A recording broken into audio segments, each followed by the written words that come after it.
Ipinagdiriwang ngayong araw ang ika-71 anibersaryo ng Japan Self-Defense Forces sa Port of Manila. Binigyan din naman ni Ambassador Endo Kasuya ang kahalagahan ng pagpapalalim ng bilateral defense cooperation. Yan ang ulat ni Gab Villegas.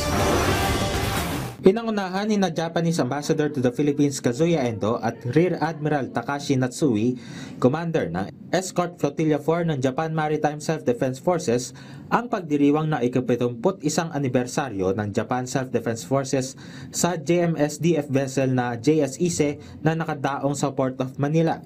Naroon din ang ilang opisyal ng pamahalaan, mga kinatawan mula sa Armed Forces of the Philippines at mga miyembro ng diplomatic community. Kabilang sa mga dumalo ay sina National Security Advisor Eduardo Año at AFP Chief of Staff General Romeo Browner Jr.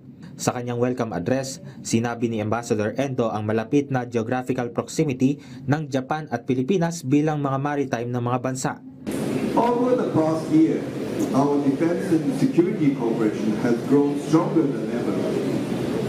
One of the key moments this year was the official participation of JS Yahagi in the Balikatan exercise. Our involvement is no longer a rare occurrence. It is steadily becoming part of our standard practice.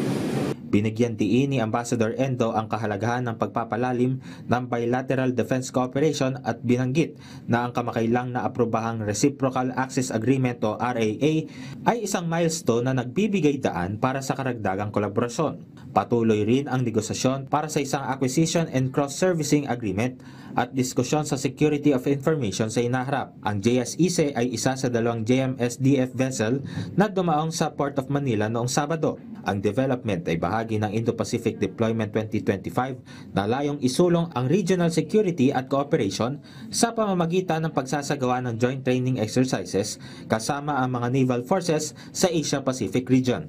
Gabo Milde Villegas para sa Pambansang TV sa Bagong Pilipinas.